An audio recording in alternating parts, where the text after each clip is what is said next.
In 2015, they did a professional study on the average length of the male penis. And when I say professional, because what they found is that when people measure them at home, the results are significantly larger than when they did a professional one. But anyway, so here we go.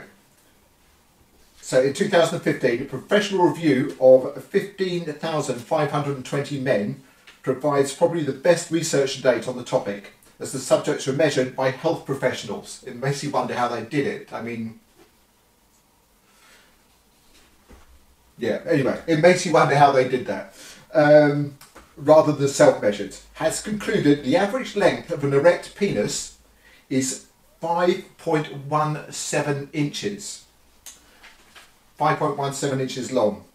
And there'll be instructions at the end of the video of how you can measure your own. But then further studies concluded that the size of your car has absolutely no bearing on the length or width of your penis.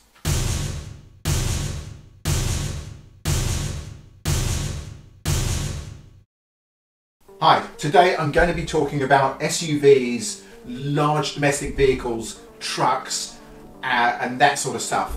So probably about to alienate all the friends I've actually got left. But seriously, if you do have an SUV and you don't own a boat, don't have a farm, don't have a horse, have never driven it on a dirt road, have a word with yourself. Really have a word with yourself. So owning an SUV or even a beautiful red Alfa Romeo Spider is not going to increase the size of your cock. But I do need to be transparent here. I think it's very important to be transparent here. Not about the size of my cock, we're not getting into that. About my Alfa Romeo. I do have a beautiful red Alfa Romeo Spider. I've had it for several years now, and I do about 1,000 miles a year. I walk practically everywhere. So in my way, I kind of justify it to myself. If I sold it, somebody would drive it more, it'd be even worse to the planet than it is when I've got it. And I say, when I do drive it, I love to drive it, but I do about 1,000 miles a year. Honestly, you can ask my mechanic. It only does about 1,000 miles a year. In a recent survey, which is basically me imagining what people might say when you ask them why they have an SUV, the answer that most people are going to give is not anything to do with their penis size. And it's not going to be anything to do with social status. What they're going to say is it's about safety. And then they're going to say, especially if they've got children, it's about my children's safety. Well, if it's about your children's safety, think about the long-term safety.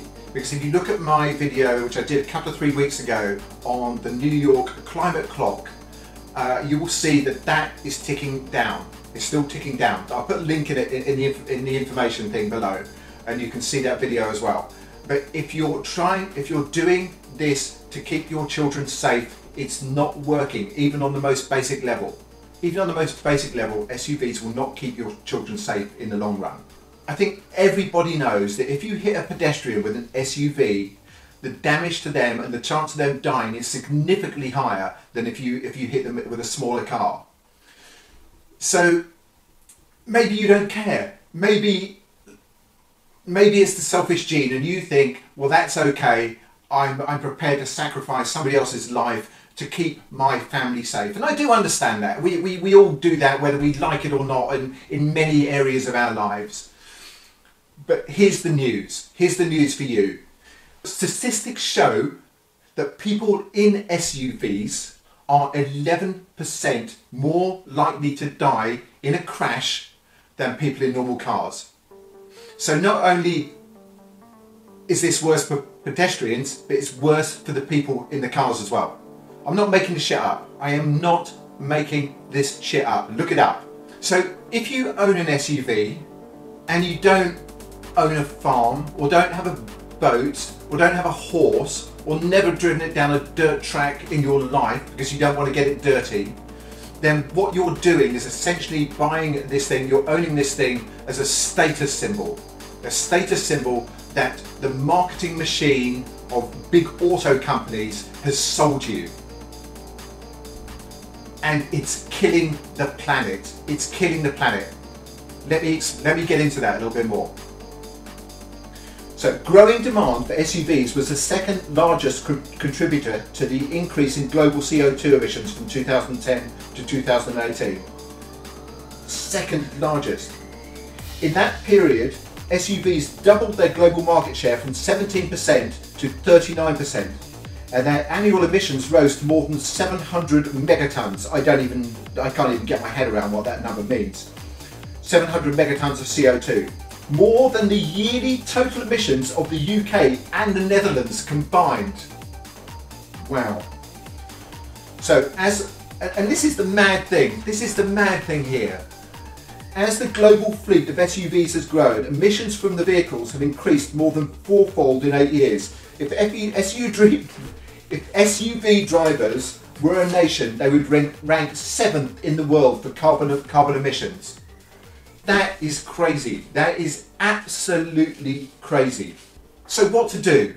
Well, if you don't have an SUV, don't buy one. If you do have an SUV, don't sell it. Don't sell it, otherwise you'll simply pass the problem on and somebody else will drive it. But keep it. But walk more. Walk everywhere. If I can drive less than 1,000 miles a year, so can you. You'll be more healthy, you'll be more wealthy, and you'll be happier. And you'll be saving the planet. But really, don't take my word on any of this. Google it. These are facts. I think the bit that really got me in reading all of this stuff, is that we're all thinking, the electric cars, isn't that good? We're all doing electric cars. The increase in carbon emissions from SUVs has more than offset the benefit of the move towards electric cars. How fucking ridiculous is that? If you've got a huge truck or you've got an SUV and you're not using it for what it's meant to be used for, then you need to have a word with yourself. And if you're thinking of buying one of those and you're not going to use it for what it's meant for, don't buy it. Don't buy it. It's killing the planet. This is so big. This is so big. It's killing the planet, and we all think we're doing the right thing, but we're not. So anyway, I've been Angus. I still am Angus. If you care about this stuff, please do subscribe to my channel.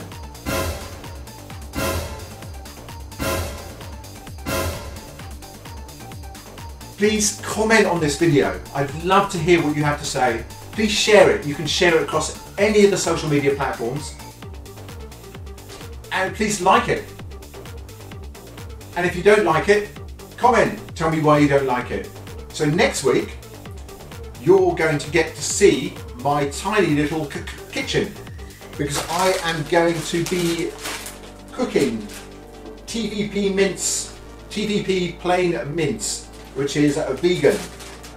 For the first time, I'm going to be making spaghetti bolognese, but substituting beef mince for TVP mince.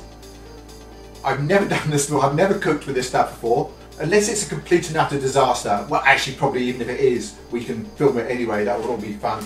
And you get to see inside my little kitchen next week. So please do tune in again next week, and thank you. Thank you for listening. Thank you for watching.